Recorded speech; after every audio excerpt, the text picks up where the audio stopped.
मेरा नाम ब्रिजेश कुमार है और मैं बिहार के कटिहार ज़िला से हूँ। और ये जो घटना मैं आपको बता रहा हूँ ये एकदम सत्य है। ये घटना मेरे साथ घटी है।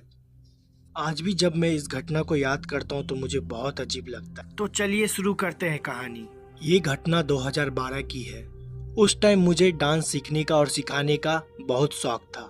मैं छोटे मोटे स्टंट भी किया करता था और इसके लिए मैं बच्चों को सिखाया भी करता था। इससे थोड़ी मेरी आमदनी भी हो जाती थी। वो सारे बच्चे मुझसे डांस सीखने आते थे, लेकिन मेरे पास डांस सिखाने के लिए कोई पर्याप्त जगह नहीं थी। मेरे घर से कुछ ही दूरी पे एक बाग था। बाग में आम के पेड़ और बांस की बड़ी बड़ी कोठियाँ भी थी। मेरे घर से करीबन 5-6 किलोमीटर दूर था। मैं सारे बच्चों को वहीं पे बुलाता था और हम सब वहीं पे मिलकर प्रैक्टिस भी किया करते थे। 2012 की मई या जून की बात है। मेरे घर वाले 2 दिन के लिए बाहर गए हुए थे। मैं रोज के रूटीन की तरह बच्चों को डांस सिखाने गया हुआ था।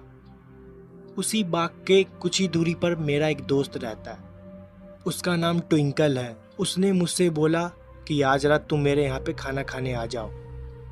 मैंने पहले उसे मना किया, लेकिन उसने मुझे बार बार बुलाया और हल्की फुल्की बारिश भी होने लगी थी। फिर मैं वहाँ से तुरंत ट्विंकल के घर चला गया। वहाँ पे फिर हम लोगों ने खाना बनाया और खाया। कुछ देर बाद हम लोग ने ड्रिंक भी कर ली थी, जो कि बहुत गलत चीज़ है। ड्रिंक करने के बाद नॉर्मली इंसान के सेंसेस और तेज काम करने लगते हैं और मैं काफ़ी ज़्यादा हाइपर भी हो गया था। मुझे पता नहीं मैंने अपने दोस्त को ये बात क्यों बोली। मैंने नशे में उससे बोला कि तू हमेशा भूतों की बात करता है, कहाँ है भूत। वो मुझसे इस चीज़ के बारे में बार बार मना कर रहा था, लेकिन मैं नशे में ज़बरदस्ती उसको उसके घर के बाहर लेके गया। पहले तो वो जाने के लिए तैयार नहीं था, लेकिन बाद में वो भी चलने के लिए तैयार हो गया। लेकिन फिर उसको हल्का सा डर लगा। उसने कहा हम लोग अपने और एक दोस्त को बुला लेते हैं। ट्विंकल ने अपने और एक दोस्त को बुला लिया। फिर हम 3 लोग थे। उसके घर के कुछ ही पीछे एक बड़ा सा तालाब था। उस तालाब के साइड से होते हुए पीछे की तरफ बहुत बड़े बड़े बाग और जंगल थे। मैंने उससे कहा हम लोग इस जंगल के अंदर चलते हैं। पता नहीं हम तीनों को क्या सूझी, हम तीनों उस जंगल के अंदर चले गए और वहाँ पर कुछ देर तक जोर जोर से हंसते भी रहे। उसके बाद मैं जोर जोर से चिल्ला के भूत प्रेत को गालियाँ भी देने लगा। मैंने उनसे कहा अगर तुम में हिम्मत है तो मेरे सामने आओ। फिर ये सब दोहराने के बाद मैं उनको बार बार गंदी गाली दे रहा था। ये करीबन 15 से 20 मिनट तक चला। जब कुछ भी नहीं हुआ तब हम तीनों हंस हंस के वापस चले गए। हालांकि वहाँ पे सिर्फ गालियाँ मैं ही दे रहा था। बाकी के दोनों लोग शांत थे, वो सिर्फ हंस रहे थे। रात काफ़ी ज़्यादा हो गई थी। मेरे दोस्त ने कहा अब हमें घर वापस चलना चाहिए। फिर उसने किसी तरह मुझे रास्ते के बीच में छोड़ दिया। मैं नशे में था। धीरे धीरे डगमगाते हुए मैं अपने घर पहुंचा। घर का मैंने ताला खोला और अंदर चला गया। अंदर जाके बेड पे लेट के मैंने टीवी ऑन किया। फिर मैंने एक हॉरर सीरीज चलाया। मैं बेड पर लेट के उसी सीरीज को देख रहा था। फिर मैंने कुछ देर तक तो उसको देखता रहा और मैं अपना हाथ बेड के ऊपर रखा था और चुपचाप उसी शो को लेटे हुए देख रहा था। नशा भी मुझे काफ़ी ज़्यादा था। तभी अचानक से मेरा हाथ किसी ने बहुत ज़ोर से दबा दिया, लेकिन वो चीज़ मुझे दिख नहीं रही थी। लेकिन मुझे साफ साफ पता चल रहा था मेरा हाथ दबा हुआ है। जिस किसी ने मेरे हाथ दबाए थे उसका निशान मुझे साफ साफ दिखाई दे रहा था। मेरी पूरी बॉडी पैरालाइज हो गई थी और मैं उठ भी नहीं पा रहा था और मेरे मुंह से कोई शब्द भी नहीं निकल रहा था। मैं अपने सामने साफ साफ टीवी को चलते हुए देख रहा था और मैं कुछ भी नहीं कर पा रहा था। मैं अपने मन में हनुमान चालीसा पढ़ रहा था, लेकिन बार बार भूल जा रहा था। चाह के भी मेरे जबान से एक शब्द भी बाहर नहीं निकल रहे थे। और कुछ देर बाद मैं अचानक से ठीक हो गया। मेरा पूरा चेहरा पसीना से भीगा हुआ था और मैं अपने बिस्तर से उठ के टीवी को बंद किया और कुछ देर तक बस बैठा ही रहा। उस पूरी रात मुझे नींद नहीं आई। अगले दिन मेरे साथ और भी भयानक घटना घटी। मेरे घर के जस्ट बगल में एक छोटा सा घर और है। वहाँ पे हम अपनी गाड़ियों को खड़ा किया करते थे। मैं वहीं पे उस दिन रात को सो रहा था। मैं जहाँ पे सो रहा था मेरे सर के पास और मेरे पैर के पास दोनों जगह खिड़की थी। मैं पूरब पश्चिम की तरफ मुंह करके सो रहा था। रात के करीबन 1 बजे मेरे सर के पास वाली खिड़की पे मुझे चूड़ियों की आवाज़ आई। वो कोई औरत थी। उसने अपने हाथों पे चूड़ी पहने हुए लगातार खिड़कियों पे मार रही थी। ऐसा लग रहा था कि खिड़कियों को वो अपनी चूड़ी से तोड़ने की कोशिश कर रही है। मैं उठा, तभी वो आवाज़ गूंज के दोबारा मेरे पैरों के पास आने लगी। पैरों के पास वाली खिड़की से सेम आवाज़ आने लगी जैसा मेरे सर के बगल वाली खिड़कियों से आ रही थी। फिर ये चीज़ एक एक करके होने लगी, कभी सर के पास कभी पैर के पास। ये चीज़ बार बार घूम के दोनों खिड़कियों के पास आ रही थी। मैं उन सब चीज़ को देख रहा था, लेकिन मैं फिर भी दोबारा उठ नहीं पा रहा था। मेरे हाथ पैर बुरी तरीके से जम चुके थे। फिर से मैंने हनुमान चालीसा का पाठ करने लगा और ऊपर वाले का नाम लेने लगा, लेकिन मेरे मुंह से कोई भी आवाज़ नहीं निकल रही थी। ऐसा लग रहा था मुझे स्लीप पैरालिसिस हो गया है। पूरे हाथ पैर एकदम जम चुके थे। चेहरा और पूरा शरीर पसीने से गीला हो चुका था। मेरे गले से आवाज़ भी निकलने लगी। जैसे ही मुझे लगा मैं अपने कंट्रोल में आ गया हूँ, दोबारा हनुमान चालीसा का पाठ करना चालू कर दिया। उसके बाद मैं थोड़ा सा और होश में आया। मुझे तुरंत गुस्सा आ गई। मेरे बेड के बगल में एक बड़ी सी लाठी रखी हुई थी। मैंने गुस्से में तुरंत उस लाठी को उठाया और दरवाज़ा खोल के बाहर की ओर जाने लगा कि ये जो कोई भी होगा आज मैं उसे मार डालूंगा। हालांकि ये सोच मेरी बहुत ही बचकानी थी। मैं क्या ही कर सकता था। मैंने जैसे ही अपने घर का दरवाज़ा खोला तो मैंने देखा कि मेरे घर से 100 मीटर दूर एक अमदूर का पेड़ है। वहाँ पे एक औरत खड़ी थी, मेरे घर के तरफ से धीरे धीरे दूर जा रही थी। उसने अपने हाथों में लाल रंग की चूड़ियाँ पहनी थी और उसने लाल रंग के कपड़े भी पहने हुए थे। उसके पूरे बाल जमीन तक थे और जमीन को छू रहे थे। मैं उसे देख रहा था। देखने के बाद कुछ देर तक मेरे गले से आवाज़ तक नहीं निकली। कुछ देर बाद मैं थोड़ा नॉर्मल हो गया। मैं एकदम शांत था। मैं बिना एक शब्द भी कुछ बोले चुपचाप अपने घर वापस आ गया और बेड पे लेट के ऊपर वाले का नाम लेने लगा। मैं पूरी रात नहीं सोया। मन में अजीब अजीब ख्याल भी आ रहे थे। तब मुझे एहसास हुआ कि भूतों और प्रेतों को गाली नहीं देना चाहिए। अगले दिन जब मैं सुबह नॉर्मल हुआ और इन अजीब सी काली शक्तियों को कोई भी तरह का चैलेंज नहीं करना चाहिए, जो कि हमारे लिए भी बहुत ही ज़्यादा खराब होता है। मेरा नाम पवन है और मेरी उम्र करीब 30 साल की है। ये घटना मेरे साथ तब घटी थी, उस टाइम करीबन मेरी उम्र 9 साल की थी। मेरे पिताजी की रेलवे में सरकारी नौकरी थी, तो सरकारी नौकरी की वजह से उनको सरकारी आवाज़ भी मिला हुआ था। और इतने साल पुरानी सरकारी आवाज़ की हालत तो आप लोग समझ ही रहे होंगे। वो बहुत ज़्यादा बेकार थी। पुराने मकान जिनमें ढंग से पेंट भी नहीं किया हुआ था। हमें जो घर अलॉट किया हुआ था वो एक बिल्डिंग थी। उस बिल्डिंग में हमारा 3रे मंजिल पे एक अपार्टमेंट था जिसमें 2 रूम था और वो अंदर से देखने में काफ़ी ज़्यादा अजीब लगता था। पेंट आधे उखड़े हुए थे और दोनों कमरे में बहुत ही गंदी सीलन भी थी। किचन भी काफ़ी ज़्यादा गंदा था। लेकिन हम लोग शिफ्ट हुए थे तो हम लोग को वहीं पे रहना था।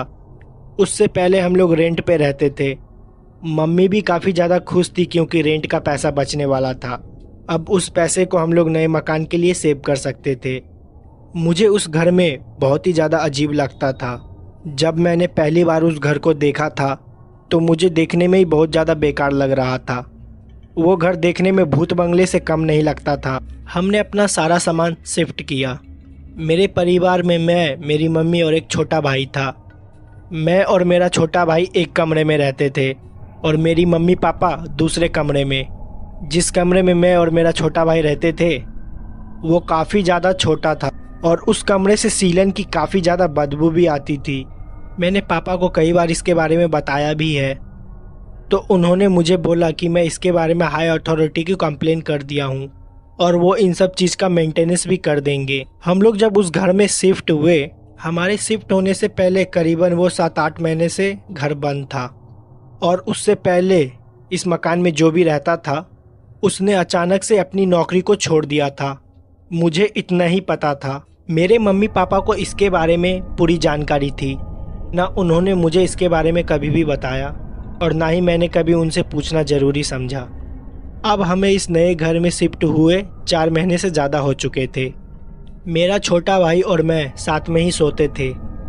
एक बार रात के करीबन 11 बजे मेरे छोटे भाई ने मुझसे बोला कि मुझे टॉयलेट जाना है। मैंने भी उससे बोला हाँ ठीक है चले जाओ। उसको टॉयलेट अकेले जाने में डर लगता था क्योंकि उस घर में जो बाथरूम बना हुआ था वो घर के काफ़ी कोने में बना हुआ था, तो उसको मैं टॉयलेट कराने ले जाता था। लाइट्स बंद हो जाने के बाद घर में ऐसा अंधेरा हो जाता था जैसे कि कभी वहाँ पे लाइट जल ही ना हो। इतना काला घना अंधेरा। नाइट बल्ब भी जलती थी लेकिन घर के पुराने दीवार के वजह से काफ़ी डरावना लगता था, इसलिए हम लोग आमतौर पे टॉर्च का यूज़ करते थे। मेरा छोटा भाई टॉयलेट गया और वो टॉयलेट के अंदर करीबन 5 मिनट तक था। मैं उसके बाथरूम के बाहर ही खड़ा था। काफ़ी देर हो जाने पे मैं जब उसको आवाज़ दी तो वो कुछ भी नहीं बोला, वो चुपचाप अंदर बैठा हुआ था। फिर मैंने अचानक से दरवाजे को नॉक किया और वो अंदर डर के वजह से रोने लगा। मैंने जब उससे पूछा कि आखिर क्या हो गया तो उसने मुझे बताया कि जब वो बाथरूम के अंदर था तो ऊपर से कोई एक छोटा बच्चा उसको झांक के देख रहा था। जब उसने मुझे ये बात बताई तो मुझको लगा शायद वो उसका वहम है, लेकिन वो बहुत ज़्यादा डरा हुआ था। उसने मेरे हाथ को काफ़ी ज़्यादा ज़ोर से पकड़ा हुआ था। फिर मैंने उसको अपने साथ बेड पे ले आया और उसको सुलाने की कोशिश की, पर वो बहुत ज़्यादा डरा हुआ था। उसको पूरी रात नींद नहीं आई। अगली सुबह ये घटना उसने मम्मी को बताई तो मैंने मम्मी को बताया कि कुछ नहीं हुआ है, बस वो डर गया है। मेरे छोटे भाई का नाम अनुज है। ये घटना 2 दिन पुरानी हो चुकी थी। एक बार अनुज को बहुत ज़्यादा डर लग रहा था और उसकी तबीयत भी बहुत ज़्यादा ख़राब थी, तो मम्मी पापा ने सोचा कि अनुज को वो अपने पास सुला लेंगे। मुझे इसके बारे में नहीं पता था। मुझे लगा शायद अनुज उस दिन भी मेरे साथ ही सोएगा, तो मैं अकेले अपने बेड पे लेटा हुआ था। अनुज उस वक्त मम्मी पापा के साथ ही था। मुझे लगा वो खाना खा के दोबारा मेरे पास सोने चला आएगा। उस वक्त मैं काफ़ी ज़्यादा गहरी नींद में था। रात के करीबन 2 बज रहे थे। मुझे कब नींद आई मुझे पता भी नहीं चला। मैं अनुज का इंतज़ार करीबन 12 बजे से कर रहा था। रात के करीबन 2 बजे दरवाज़ा अपने आप खुला। दरवाज़ा काफ़ी ज़्यादा पुराने हो गए थे। दरवाजे जब खुलते या बंद होते थे तो बहुत अजीब तरह की आवाज़ आती थी। तानी जैसे ही दरवाज़ा खुला अचानक से मेरी आँख खुल गई। मैंने देखा कि दरवाजे के पास अनुज खड़ा हुआ है। मुझे साफ साफ उस टाइम अनुज दिखाई नहीं दिया, मुझे सिर्फ उसकी परछाई दिखाई दी। मैंने उससे बोला कि तू वहाँ क्यों खड़ा है, वो आके लेट जाए। मैं काफ़ी ज़्यादा नींद में था और मेरी आँख भी नहीं खुल रही थी। मुझे बस इतना ही पता चल रहा था कि दरवाजे के पास कोई लड़का खड़ा है और उसकी हाइट हूबहू अनुज जैसी ही थी। मेरी ही आंखों के सामने अनुज भागते हुए दरवाजे के अंदर आया मेरे पास, और जैसे ही वो भागते हुए मेरी तरफ आया मैं अचानक से पूरी तरीके से होश में आ गया। ऐसा लगा कि मुझे कोई ये शायद मेरा वहम था। उस वक्त मैंने इस चीज़ पे ज़्यादा ध्यान नहीं दिया और फिर मैं दोबारा सो गया। करीबन आधे घंटे बाद मुझे ऐसा लगा कि मेरे पीछे कोई खड़ा है, मेरे बालों को सहला रहा है। पहले मुझे ये मेरा वहम लगा, लेकिन सोते हुए जब मेरी आंखें खुली तो मुझे साफ साफ मुझे ऐसा महसूस हुआ कि मेरे पीछे कोई खड़ा है और मेरे सर को पीछे से कोई धीरे धीरे पकड़ने की कोशिश कर रहा है और अपने होने का मुझे एहसास दिला रहा है। मैंने अचानक से उठा और पीछे देखा, कोई नहीं था, पीछे सिर्फ अंधेरा था। मैं तुरंत अपने बेड से उठा और लाइट को ऑन किया। पूरा कमरा खाली था। उस वक्त करीबन रात के 2:30 बज रहे थे। अनुज अभी भी नहीं आया था। मुझे ये बात नहीं पता था कि वो मम्मी पापा के साथ ही सो रहा है। फिर मैं मम्मी पापा के रूम में गया और रात के करीबन 2:30 बजे उनका दरवाज़ा खटखटाया और उनसे पूछा अनुज उनके साथ है। उन्होंने बताया अनुज वहीं पे सो रहा है। मैंने मम्मी से कहा मुझे ऐसा महसूस हुआ कि अनुज मेरे सर के पास अभी खड़ा हुआ था। मम्मी ने बताया वो करीबन 12 बजे से ही वहीं पे सो रहा है क्योंकि उसको बहुत ज़्यादा डर लग रहा था। मैंने फिर इस बात पे ज़्यादा ध्यान नहीं दिया और आके अपने बेड पे फिर दोबारा सो गया। कुछ देर बाद फिर मेरी आंखें खुली। मेरे बेड के जस्ट सामने एक छज्जा बना हुआ था उस पे हम लोग थोड़ा बहुत सामान रखा करते थे, जैसे कि टीवी के बॉक्स, कुछ कपड़े, कुछ लकड़ियाँ, सब पुराने चीज़ उसी छज्जे पे रखा हुआ करता था। मुझे ऐसा लगा कि उसके ऊपर बैठ के कोई मुझे देख रहा है। ये मेरा कोई वहम नहीं था, मैंने उसको साफ साफ देखा। कमरे में नाइट बल्ब जल रही थी। नाइट बल्ब पे मुझे वो काली परछाई बैठी हुई साफ साफ दिखाई दे रही थी और वो मुझे ही देख रही थी। उस काली परछाई को देखते ही मैं जोर जोर से चिल्लाने लगा, तो वो मेरे आंखों के सामने ही गायब हो गई। मैं इतनी जोर से चिल्लाया कि मम्मी पापा अपने कमरे से मेरे कमरे में आ गए। मैं अपने कमरे को कभी भी अंदर से बंद नहीं करता था। उन्होंने मेरी चिल्लाती हुई आवाज़ को सुनते ही उन्होंने आके मुझसे पूछा कि आखिरकार तुझे क्या हो गया है। मैंने उन्हें बताया कि मुझे छज्जे पे अभी कोई परछाई दिखाई दी है। वो किसी बच्चे की परछाई थी जो कि मेरे तरफ ही देख रहा था। और कुछ देर पहले मुझे ऐसा एहसास हुआ कि किसी ने मेरे बालों को छुआ है। और उस वक्त अनुज को बाथरूम में भी ऐसा ही कुछ नजर आया था। जब ये बात मैंने मम्मी को बताई तो मम्मी जोर जोर से हंसने लगी। उनको लगा कि मुझे किसी तरह का वहम हुआ है, लेकिन वो मेरा कोई वहम नहीं था। उस रात मेरे पापा मेरे कमरे में सोए। मैं और छोटा भाई अनुज मम्मी के कमरे में जाके सो गए। मुझे बहुत ज़्यादा डर लग रहा था। मैं और अनुज दोनों भाई रात भर नहीं सोए। अगले ही दिन हम लोग स्कूल चले गए और स्कूल से आने के बाद थोड़ी भी देर घर में नहीं रुके। हम लोग अपने दोस्तों के साथ खेलने बाहर चले गए और कुछ दिन तक हम लोग मम्मी पापा के साथ ही सोए। हमें बार बार ऐसा एहसास होते रहा हमारे बगल में कोई खड़ा होकर हमारी बातें सुन रहा है, या कोई काम करते वक्त हमें ऐसा लगता था कि अचानक से हमारे बगल से कुछ निकल के गया है। कई बार तो किचन से अचानक से बर्तन गिरने की आवाज़ भी आती थी, लेकिन मम्मी ने इस सब बातों पे ज़्यादा ध्यान नहीं दिया। लेकिन हम और अनुज दोनों इस बात पे ध्यान दे रहे थे। करीबन 6 महीने बाद हम लोग ने वो घर छोड़ दिया, क्योंकि वो घर बहुत ज़्यादा पुराना था। पापा ने उस घर के अगेंस्ट कंप्लेन भी डाली थी कि वहाँ की वायरिंग बहुत ज़्यादा ख़राब है। कभी कभी वहाँ पे रात में अपने आप शॉर्ट सर्किट भी हो जाता था। जब वो घर हमसे छूटा, उसके कुछ ही दूर ब्लॉक्स हमें दूसरा घर मिल गया, और उस ब्लॉक में जो हमें घर मिला था और उसके पड़ोसी वही लोग थे जो हम लोग से पहले उस घर में रहते थे। उनसे जब पापा की बातचीत हुई तो पापा ने उनसे पूछा कि आप लोग वो घर क्यों छोड़ दिए थे। तो उन्होंने पापा और मम्मी को बताया उन्होंने इस घर को इसलिए छोड़ा था कि वहाँ पे उनको किसी बच्चे की आवाज़ आती थी। कोई बच्चा रात भर खेला करता था और कभी अचानक से किसी बच्चे की परछाई दिख जाती थी, और कभी कभी तो उनको ऐसा लगता था उनकी गैर मौजूदगी पे कोई बच्चा उनके घर में उछल कूद रहा हो और उसकी आवाज़ भी आती है। कई बार तो रात में उनको उस बच्चे की परछाई भी दिखाई दी जो कि टहला करती है। जब मम्मी पापा को ये चीज़ पता चली तो उनको मुझ पे विश्वास हो गया था। उनको विश्वास हो गया था कि मैंने उनको जो भी बात बताई और मैंने अनुज ने जो भी महसूस किया वो एकदम सच था। वो हमारा कोई वहम नहीं था, न ही हम दोनों झूठ बोल रहे थे। वो घर कितना पुराना था और उस घर में वो भटकती हुई बच्चे की आत्मा, इसके बारे में मम्मी पापा को कुछ भी पता नहीं चला और ना ही हम लोग ने जानने की कोशिश की। और जब पुराने लोगों से उस घर के बारे में पूछा गया तो उनको भी इस घर के बारे में कुछ भी नहीं पता चला। अब तो धैर्य उस बिल्डिंग को तोड़ दिया गया है और नए अपार्टमेंट बन गए हैं, लेकिन हो सकता है उस बच्चे की आत्मा आज भी वहीं पे भटक रही हो। तो इस घटना में बस इतना ही। मेरा नाम आकाश है और आज मैं आपको इस घटना के बारे में बताने वाला हूँ। आप लोग शायद उस पर विश्वास ना करो, लेकिन ये घटना एकदम सच है। मैं किसी भी तरह की कोई कहानी नहीं बना रहा हूँ। ये घटना मेरे ही साथ हुई थी। मुझे लगता था कि एक भूत मेरा दोस्त है। हाँ, दरअसल ये घटना 2003 की है। मैं अपने गांव गया हुआ था।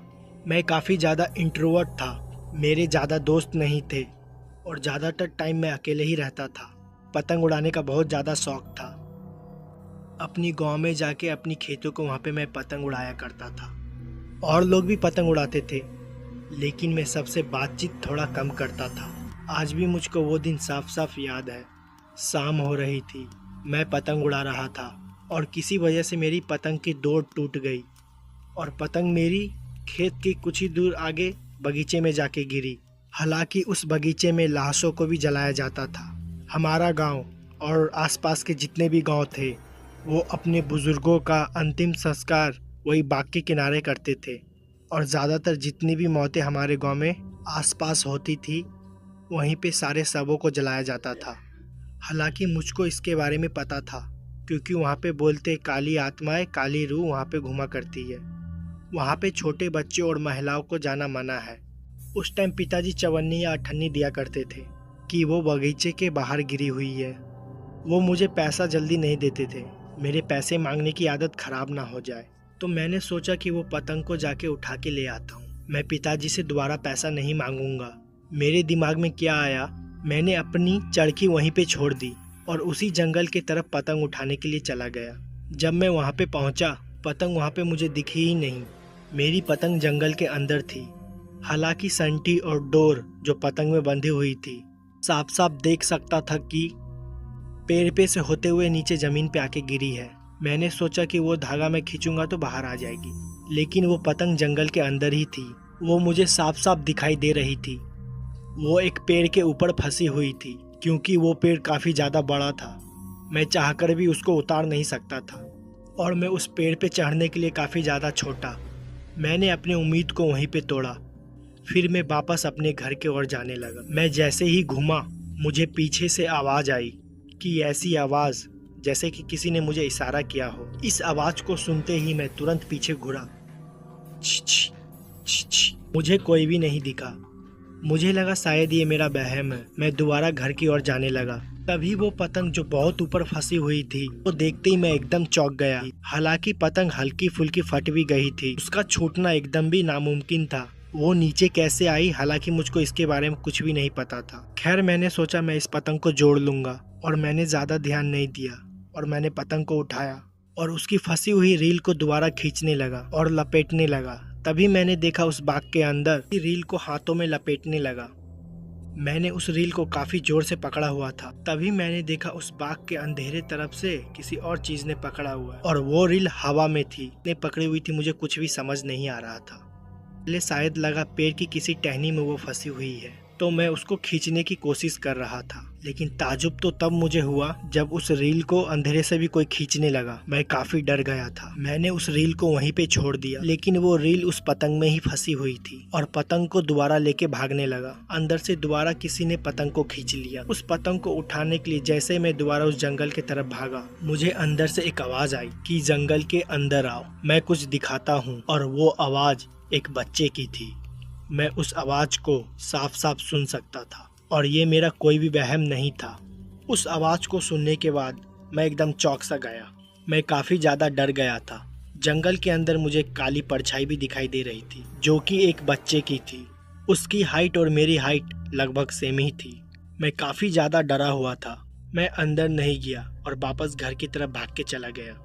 इस घटना के बारे में मैंने किसी से बताया नहीं क्योंकि मुझे मेरी मम्मी पापा पक्का डांटते, क्योंकि उस तरफ सबका जाना माना था और मैं उसी तरफ गया हुआ था।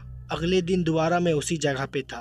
पता नहीं मेरे दिमाग में क्या आया, सोचा कि उस बाग की तरफ मैं दोबारा जाऊं। हो सकता है मेरी पतंग दोबारा मुझे वहीं पे पड़ी मिल जाए। मैं दोबारा उस बाग की तरफ गया तो मैंने देखा कि मेरी पतंग वहीं पे गिरी पड़ी हुई थी और उसमें फंसी हुई पतंग की रील जंगल के अंदर गई हुई थी। मैंने चुपचाप उस पतंग की फंसी हुई रील को तोड़ा और पतंग को लेके वापस आने लगा। तभी मुझे दोबारा उसी की आवाज आई कि तुम फिर आ गए, आओ तुम, मैं कुछ दिखाता हूँ। और इस बार वो आवाज मैंने सच में सुनी थी। मेरा कोई वहम नहीं था। लेकिन मैं कभी भी जंगल के अंदर नहीं गया। मैंने उससे बात करने की कोशिश भी की कि तुम कौन हो और जंगल के बाहर क्यों नहीं आते हो। उसने कहा मैं तुम्हारा दोस्त हूँ और वो एक भूत था। मुझे अपने कानों पे विश्वास नहीं हो रहा था। उससे बात करते वक्त मुझे ऐसा लग रहा था कि मैं कोई सपना देख रहा हूँ। मैं फिर वहाँ से चला गया। फिर मैंने इस घटना के बारे में अपनी मम्मी को बता ही दिया। मम्मी मुझ पे तुरंत गुस्सा करने लग गई, आखिर तू उस तरफ गया ही क्यों था। उन्होंने ये बात पापा को बता दी और पापा भी मुझ पे गुस्सा करने लगे। अजीब तो तब हुआ जब मैं रात को अपने कमरे में सो रहा था। हालांकि मुझे कोई भी दिखाई नहीं दे रहा था और वो आवाज़ मुझे फिर से सुनाई दी। मुझे उसके होने का कुछ भी महसूस नहीं हुआ, लेकिन बस वो आवाज़ मुझे सुनाई दी और लगातार वो आवाज़ मेरे कानों में आ रही थी। धीरे धीरे उस आवाज़ से मुझे डर लगने लगा था। इसके बारे में मैंने मम्मी को बताया। मम्मी को किसी भी तरह की कोई भी आवाज़ नहीं सुनाई दे रही थी और उनको लगा मुझे कि वहम हो गया। कुछ दिन में मेरी तबीयत भी खराब होने लगी और सर भी घूमने लगा। उल्टी वगैरह आना बहुत ही नॉर्मल हो गया मेरे लिए। कंडीशन काफ़ी ज़्यादा सीरियस हो गई थी। मम्मी ने डॉक्टर को दिखाया। उन्होंने बोला शायद फूड पॉइजनिंग हुआ है, फूड पॉइजनिंग की वजह से हो रहा है। लेकिन ऐसा कुछ भी नहीं था, क्योंकि मैं बाहर का कुछ खाता भी नहीं था, तो मुझे फूड पॉइजनिंग हो भी नहीं सकती थी। पता नहीं पापा के दिमाग में क्या आया। उनको जब वो बात पता चली थी जंगल के उस हिस्से पे मैं जाता हूँ, तो उसी वक्त वो मुझ पे शक करने लगे थे। उन्होंने फिर अपने जान पहचान के पुजारी से बात की। उस पुजारी को मेरा पहना हुआ एक कपड़ा दिखाया और पुजारी उस कपड़े से ही समझ गया कि मुझ पे कोई आत्मा का साया है और वो साया एक बच्चे की आत्मा का है। हालांकि वो आत्मा मुझे किसी भी तरह की नुकसान नहीं पहुंचा रही थी, लेकिन उसके मेरे पास होने से मेरी तबीयत खराब हो रही थी। पुजारी का ये कहना था उस आत्मा से सिर्फ मैं ही बात कर सकता था।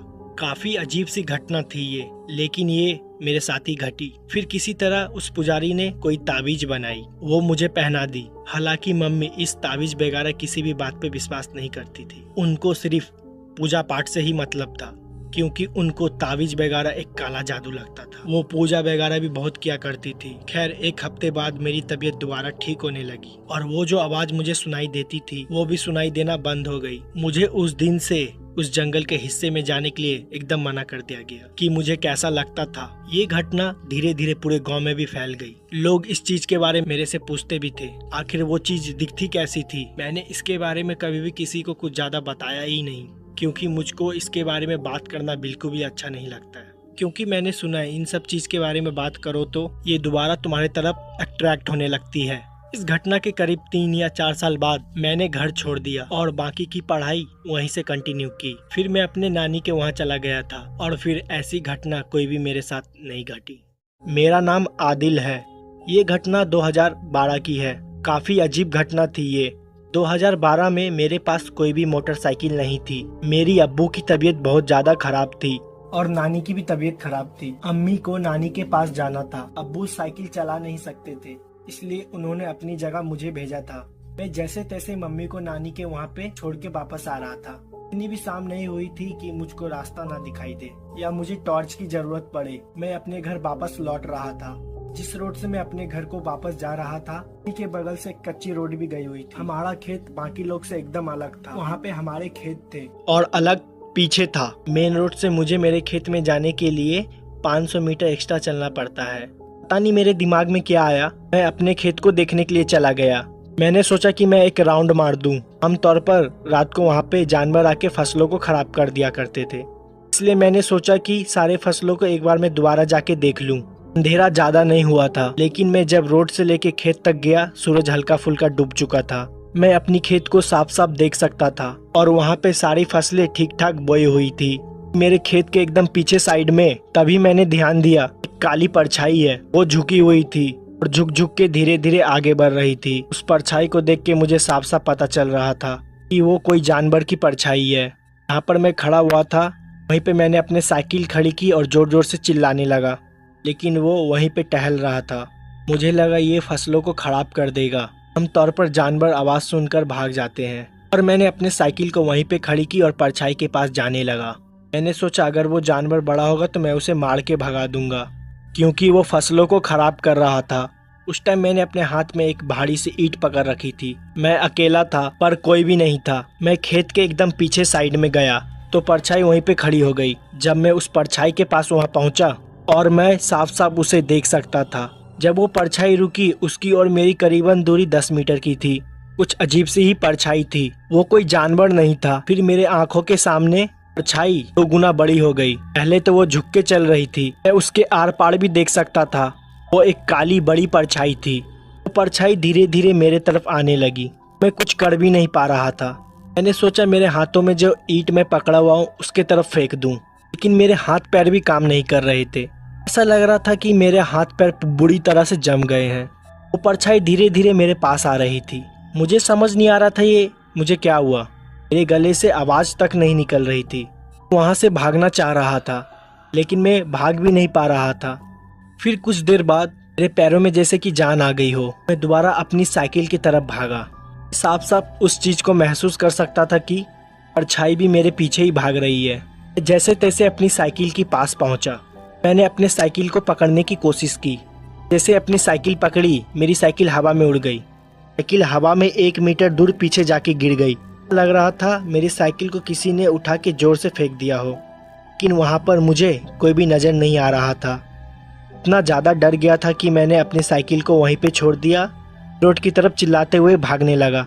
ऐसा महसूस भी हो रहा था कि मेरे पीछे कोई भाग रहा है, किसी ने मेरे कंधे को छूने की कोशिश की है। मैं मेन रोड के पहुंचा, पे ही जाके नीचे बैठ गया। तभी लोग वहां से आ जा रहे थे। जान पहचान के एक दोस्त थे, उन्होंने मुझे देख लिया। उन्होंने उसी वक्त अपनी साइकिल रोकी और मेरी हालत के बारे में पूछा। मैं उन्हें सब चीज़ बताई। मुझे दोबारा बताया कि हम लोग जाके वहाँ देखते हैं। मुझे दोबारा बोला चल के वहाँ पे दोबारा देखते हैं, पर मेरी हिम्मत नहीं जुटी जाने की। मैं उससे बोला कि वो मुझे घर छोड़ दे। उन्होंने कहा ठीक है। अब्बू की भी तबीयत ख़राब थी और दवाई भी देनी थी। जब मैं अब्बू के पास पहुंचा तो वो सो रहे थे। उन्होंने देखा कि मैं पैदल आया हूं। उन्होंने मुझसे साइकिल के बारे में पूछा। मैंने उनसे कहा कि साइकिल मेरे एक दोस्त के पास है, कुछ देर में वो मुझे साइकिल लाकर दे जाएगा। वो जिन्होंने मुझे मेरे घर तक पहुंचाया था, वो बाद में मेरे दोस्त के साथ मेरे खेत पे परछाई को देखने के लिए गए। उन्होंने बताया कि वहाँ पे कोई भी परछाई नहीं दिखी और मेरी साइकिल वहाँ रोड पे ही पड़ी हुई मिली। मैंने उन्हें बताया कि ये जो घटना मेरे साथ घटी ये एकदम सत्य थी। हालांकि वो मेरे बात पे विश्वास कर रहे थे। मैं मन ही मन सोच रहा था कि वो सोच रहे होंगे कि मैं झूठ बोल रहा हूँ या मुझे किसी तरह का कोई वहम हुआ है। वो मेरी साइकिल वापस लाके मुझे दे गए और इस घटना को अगले दिन मैंने अपने अम्मी को भी बोला। फिर अम्मी ने मुझे वहाँ पे रात को जाने से मना किया और उस दिन के बाद से और मैं वहाँ पे रात को कभी भी नहीं जाता हूँ। मेरा नाम मनोज है, मैं सीतापुर का रहने वाला हूँ। ये घटना 2009 की है। मधु चाची अपना सारा काम निपटा के ही सोने जाती थी। रात में खाना बनाने के बाद वो देर रात तक बर्तन मांज के सोने जाती थी। देर रात बर्तन मांज के साफ सफाई करके सोने जाती थी। हमारा गांव काफ़ी ज़्यादा पुराना था, ठीक से डेवलपमेंट भी नहीं हुआ था। हमारे गांव में करीबन 200 घर थे। 200 घर में केवल 6 नल कुएं के पास बने हुए थे। सरकार ने कई नलों को तो कई सालों से सर्विस भी नहीं कराया था। मधु चाची उन्हीं नल में से एक नल पे रात को बर्तन धो रही थी। वो नल हमारे ठीक घर के सामने था, तो हमें पानी लेने में काफ़ी ज़्यादा आसानी होती थी। हमारे गांव में ढेर सारे बड़े बड़े बर्तन होते थे। मेरा परिवार भी काफ़ी ज़्यादा बड़ा था। बड़ी बड़ी पटरियाँ, बड़ी बड़ी कढ़ाई, कुकर का तो ज़माना भी नहीं था हमारे टाइम में। बर्तन को अच्छे से मांजने के लिए मधु चाची चावल का भूसी का उपयोग करती थी, जिससे बर्तन बहुत अच्छे से मंजते थे और साफ सफाई भी बहुत अच्छी हो जाती थी। वो घर में लेडीज़ में सबसे छोटी थी और इसलिए वो सारा काम ख़त्म करके ही सोने जाती थी, ताकि दिन में उनको ज़्यादा काम ना करना पड़े। मधु चाची की अक्सर तबीयत खराब रहती थी। मेरे चाचा और मेरे घर वाले उनसे बोलते थे कि ज़्यादा काम ना करे, थोड़ा आराम भी कर लिया करे, लेकिन वो बात ही नहीं सुनती थी। अपनी दवाइयाँ भी समय से नहीं खाती थी। बस सबसे ऐसे ही बोला करती थी, ये तो नॉर्मल जुकाम है, बस ऐसे ही ठीक हो जाएगा। लेकिन उनकी ये बीमारी कुछ और ही थी। अंदर धीरे धीरे वो बीमारी बढ़ते चली गई। एक दिन रात के करीब 1 बजे मधु चाची अपना सारा काम खत्म करके आई और जैसे ही सोने जा रही थी, अचानक से उनके सर में बहुत तेज दर्द उठा और वो बेहोश हो गई। उनको सब कोई उठाया, लेकिन वो नहीं उठी। उस वक्त हॉस्पिटल भी हमारे गांव से काफ़ी ज़्यादा दूर में था। हमारे घर से 2 घर छोड़ के एक वैद्य जी रहते थे, उनको तुरंत बुला के लाया गया। वैद्य जी ने जब मधु चाची की नाड़ी चेक की तो उनकी नाड़ी नहीं मिल रही थी। उनकी हार्ट बीट भी बंद हो चुकी थी और वो मर चुकी थी। इतना जल्दी उन्हें क्या हो गया, कुछ समझ में नहीं आया। किसी तरह उनको रात में सब कोई अस्पताल भी लेके गए। अस्पताल पहुंचने के बाद जब डॉक्टर ने उन्हें चेक किया तो वो मर चुकी थी। वजह किसी को नहीं पता थी। काफ़ी कोशिश करने के बावजूद भी जब वो होश में नहीं आई तो उनको मृत्यु घोषित कर दिया गया। उसी रात मधु चाची को सबको घर लाया गया। घर लाने से पहले उनके शरीर को एक गाड़ी में रखा गया था जो कि शायद लाश ले जाने को काम आती थी। वो वही हॉस्पिटल के पास मिले थे। उनके मृत्यु शरीर को उस गाड़ी में रखने के बाद उसी में चाचा भी बैठ गए थे और मेरे पापा भी। ड्राइवर गाड़ी चला रहा था। गांव के कुछ और लोग थे जो अपने मोटरसाइकिल से आ रहे थे। गाड़ी उसी वक्त रास्ते में चल रही थी। उस वक्त बारिश भी काफ़ी तेज होने लगी थी और मौसम भी थोड़ा ख़राब चल रहा था। अस्पताल से करीब हमारा घर करीब 11 किलोमीटर का था। वो लोग गाड़ी से आ रहे थे। जिस गाड़ी में मधु चाची का मृत्यु शरीर था उस गाड़ी का टायर थोड़ी दूर आते जंगल में पंक्चर हो गया। दरअसल वो जंगल नहीं था, वो हमारे गांव का आम का बाग था। उस बाग में कई लोगों के पेड़ थे। कई लोग वहीं पे जाया करते थे जब उन्हें फल या किसी अन्य चीज़ की ज़रूरत पड़ती थी। उस गाड़ी का टायर वही बाग के साइड में पंक्चर हुआ था। वहाँ पे ढेर सारे मृत्यु शरीर भी जलाए जाते थे। वो इलाका हमारे गांव का थोड़ा पहाड़ी इलाका था। गांव के अंदर आने से पहले वही इलाका से होके आना पड़ता था जो कि काफ़ी ज़्यादा बेकार चीज़ थी, क्योंकि हमारे गांव में जब भी कोई शुभ चीज़ होती थी, किसी के यहाँ बच्चा पैदा हुआ या किसी की शादी हुई, तो उसी एरिया से होके ही आना पड़ता था। गांव वाले ने कई बार उस रास्ते को बंद करने की भी सोची, लेकिन कभी किसी को मौका ही नहीं मिला। लोग उसी रास्ते से लगातार आना जाना किया करते थे, इसलिए इस चीज़ को सब कोई भूल गए। गाड़ी पंक्चर होने के बाद गाड़ी के ड्राइवर ने टायर को चेंज किया। बारिश बहुत तेज हो रही थी, उसको टायर चेंज करने में थोड़ा समय लग गया। गांव के बाकी लोग जो बाइक से आ रहे थे वो थोड़ा पीछे ही रुक गए थे क्योंकि बारिश बहुत ज़्यादा तेज हो रही थी। उस वक्त उस बाग में मेरे चाचा, मेरे पापा और ड्राइवर और मधु चाची की मृत्यु शरीर ही थी। किसी तरह टायर को चेंज किया। टायर चेंज करने से पहले ही पापा ने ऐसा महसूस किया गाड़ी के ऊपरी हिस्से पे कोई बैठा हुआ है। उनको कोई काली परछाई दिखाई दी, लेकिन उन्होंने इस बात पे ज़्यादा ध्यान नहीं दिया क्योंकि उस वक्त चाचा काफ़ी ज़्यादा परेशान थे, तो उन्हें संभालना ज़्यादा ज़रूरी था। उस वक्त ही गाड़ी को बारिश में हमारे घर ले जाया गया। मुझे आज भी साफ साफ याद है, मैं जग रहा था जब वो गाड़ी आई। पापा और चाचा चाची की शरीर को उतार रहे थे। मम्मी ने मुझे अंदर भेज दिया था, लेकिन तभी मम्मी ने मुझे घर भेज दिया। लेकिन मैं खिड़की से सब कुछ साफ साफ देख रहा था। उनके शरीर को उतार के ज़मीन पे रखा गया और बगल में ही तनके को सुलगा दिया गया क्योंकि बगल में धुआं रहे और आग जलती रहे।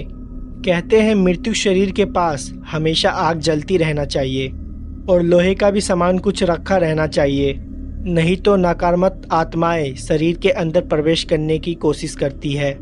बारिश काफ़ी ज़्यादा तेज हो रही थी। पूरा गांव एकदम ज़्यादा शांत था। इसके वजह से तो आधा गांव अपने घर से बाहर भी निकल के नहीं आया था। चाची का शरीर बरामदे में ही रखा हुआ था। अभी भी उसमें कोई क्रिया नहीं की गई थी क्योंकि घर के कई लोगों को संदेश भेज दिया गया था। उनको भी आने में थोड़ा समय लगने वाला था। बारिश की वजह से उनको कोई साधन भी नहीं मिल रहा था। उस वक्त घर में मैं, मम्मी, पापा, चाचा और हमारे दादाजी ही थे। हम सब लोग जग रहे थे और उनका शरीर बरामदे में ही रखा हुआ था। बारिश बहुत ज़्यादा तेज हो रही थी और बादल भी बहुत गरज रहे थे। बादल की गरज और हल्की फुल्की रोशनी चाची के मृत्यु शरीर पर पड़ रही थी, जो कि पुराने डबल बेड के चादर से ढका हुआ था। एक एक करके धीरे धीरे सब कोई सोने लगे। चाचा जग रहे थे। चाचा पूरी रात चाची के बगल में ही बैठे रहे। काफ़ी ज़्यादा थकान हो रही थी उनको, जो कि उनके चेहरे पे साफ साफ झलक रही थी। पापा ने चाचा को जाके बोला कि वो थोड़ी देर आराम कर ले क्योंकि कल बहुत काम करना है। अगर वो जगते रहेंगे तो उनकी भी तबीयत खराब हो जाएगी। चाचा सो नहीं रहे थे, लेकिन पापा ने ज़बरदस्ती उनको सोने के लिए भेज दिए। वो कर भी क्या सकते थे, पूरा घर एकदम शांत था और पूरे गांव में किसी कुत्ते भौंकने की भी आवाज़ नहीं आ रही थी। बस दो आवाज़ ही सुनाई दे रही थी, बारिश की और बादल की गरज। इसके अलावा और कुछ सुनाई नहीं दे रहा था। सब कुछ एकदम शांत था। किसी को पता भी नहीं चला। बारिश की कुछ बौछारें इतनी तेज थी, वो चाची की मृत्यु शरीर तक गिर रही थी और उनके बगल में जो जलता हुआ गोबर का उपला यानी कि कंधा रखा हुआ था, उस पर भी जाके गिर रही थी। कुछ देर बाद वो जो उपला जल रहा था, पानी की वजह से बुझ गया और वहाँ पे धुआं होना बंद हो गया और आग एकदम शांत हो गई। दादाजी सो गए थे, मम्मी भी मेरे बगल में ही सो रही थी, लेकिन मुझे नींद नहीं आ रही थी। चाचा भी आराम कर रहे थे, उनको भी कुछ समझ में नहीं आ रहा था, इसलिए वो अपने कमरे में जाके चुपचाप बैठे हुए थे। पापा चाची के मृत्यु शरीर के पास ही बैठे हुए थे। मुझे साफ साफ याद है, उस वक्त रात के 2 या 2:30 बज रहे थे। मुझे साफ साफ याद है, उस वक्त रात के 2 या 2:30 बज रहे थे। एक जोरदार बिजली कड़की। जिस कमरे में मैं और मम्मी लेटे हुए थे, उसका दरवाज़ा नहीं बंद था, उसमें बस पर्दा लगा दिया था और दरवाज़ा इसलिए नहीं बंद किया गया था ताकि किसी को भी किसी चीज़ की ज़रूरत हो तो मम्मी जाके उसे दे दे। हमारे घर में सिर्फ 2 ही महिला थी, एक मेरी मम्मी और एक चाची। चाची अब ख़त्म हो गई थी। उस वक्त मैं चुपचाप अपनी कमरों में लेटा हुआ था और दरवाजे के बाहर ही देख रहा था। बादल की गरजने की रोशनी, मुझे दरवाजे पे साफ साफ गरजने की आवाज़ सुनाई दे रही थी। उसी रोशनी में मैंने किसी को एक तरफ से दूसरी तरफ जाते हुए देखा और वो कोई महिला थी। मैंने साफ साफ उन्हें देखा था, ये मेरा कोई वहम नहीं था। उसने साड़ी पहनी हुई थी, एक तरफ से दूसरी तरफ घर के अंदर जा रही थी, मतलब घर के बरामदे से होते हुए किचन की तरफ। मुझे समझ में नहीं आया मैंने क्या देखा। मैं थोड़ा सा डर भी गया था, पर मुझे लगा शायद गांव की कोई महिला आई होगी। चाची की एक सहेली थी जिसका नाम सुषमा था, वो अक्सर चाची से मिलने आया करती थी। सुषमा को अभी तक चाची की मौत के बारे में पता नहीं चला था, तो वो शायद मिलने आई होगी। मैं तुरंत अपनी बिस्तर से नीचे उतरा और मैंने सोचा मैं जाके सुषमा चाची को सब कुछ बता दूं, लेकिन वो गायब हो गई। ऐसा लगा हो कि वो एकदम हवा हो गई हो। मैं कमरे से बाहर निकल के किचन की तरफ जाके देखने लगा, मुझे कुछ भी दिखाई नहीं दिया। मैं फिर दोबारा घर के बाहर के तरफ गया और मैं एक चीज़ देख के एकदम हैरान हो गया।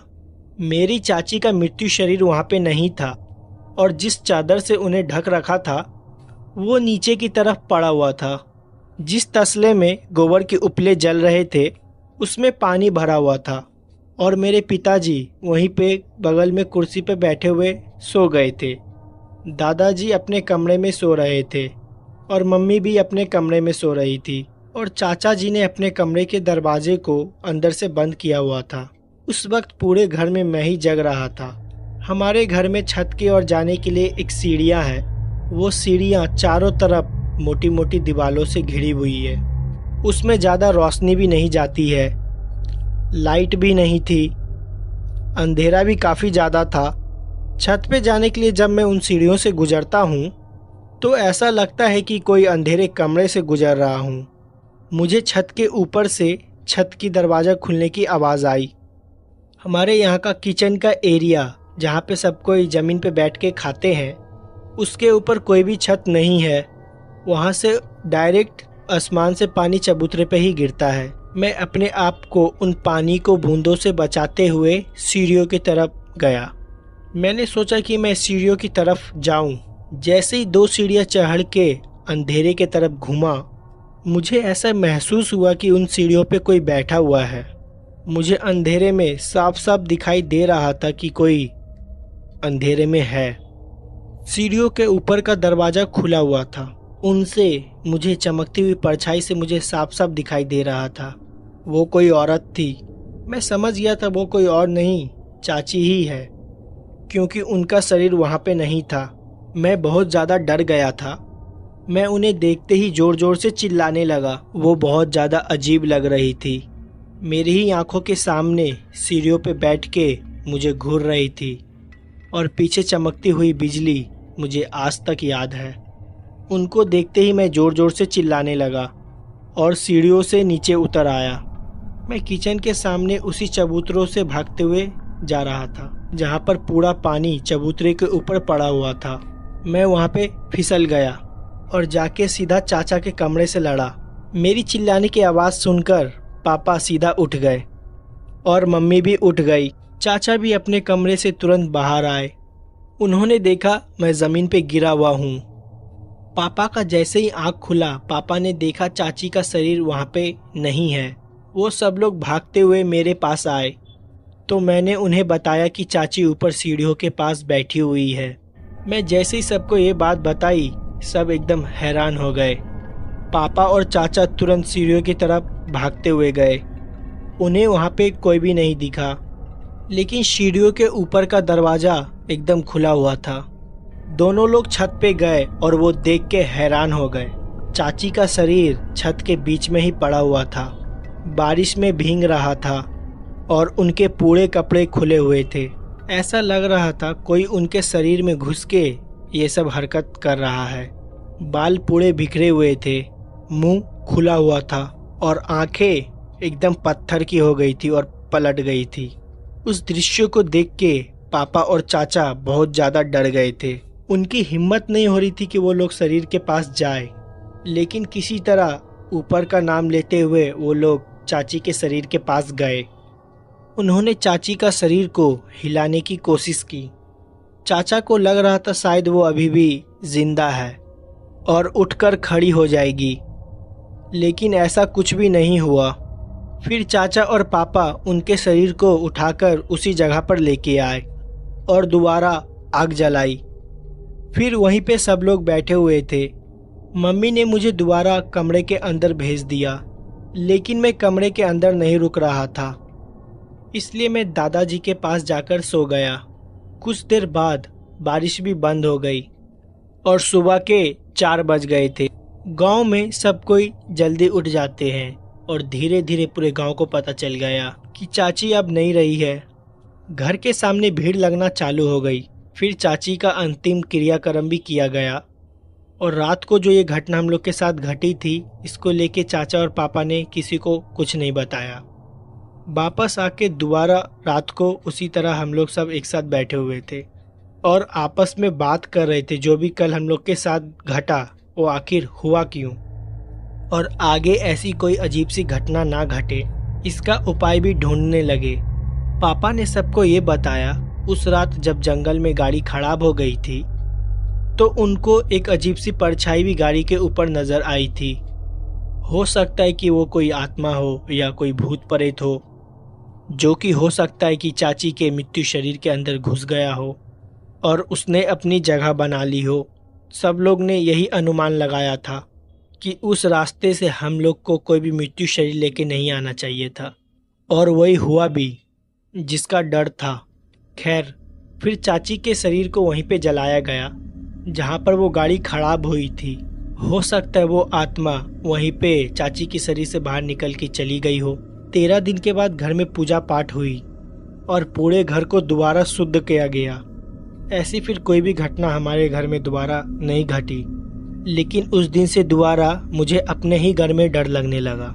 फिर जब मैंने अपनी 12वीं पास की, फिर मैं पढ़ाई के लिए अपने शहर आ गया, और ये जो घटना हमारे घर में घटी थी वो रात मैं अपने जीवन में कभी भी भुला नहीं पाऊंगा। मेरा नाम आदिल है। ये घटना 2012 की है। काफ़ी अजीब घटना थी ये।